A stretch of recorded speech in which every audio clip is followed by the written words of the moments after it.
Collaborative working. The purpose of this video is to provide you with a better understanding of collaboration and joint bidding for public and private contract work. It will ensure that you appreciate the advantages and disadvantages of collaboration and provide your business with clear points and guidance on getting started. For businesses seeking to tender, the establishment of good business relationships and partnerships is becoming an increasingly important factor that needs to be considered. More and more public sector tender opportunities are asking for collaborative responses from suppliers.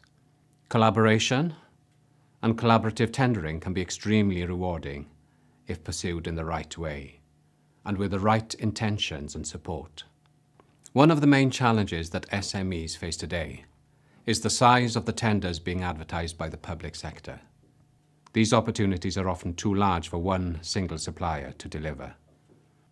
By forming consortia to bid for these contracts, it will result in benefiting all involved by increasing the competition against larger suppliers.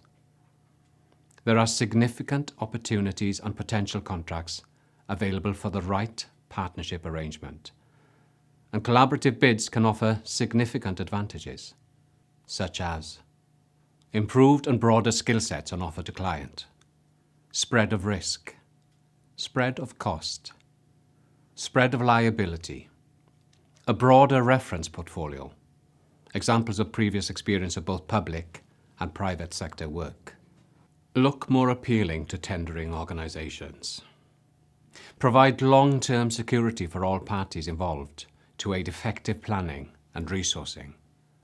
Collaboration does not have to be on a grand scale. Collaborative groups should always be based on trust and integrity, as collaboration is largely focused on people working with people, and effective collaborative working can be highly beneficial to all organisations involved. Working towards a unifying and shared goal is the only true way to ensure an effective collaboration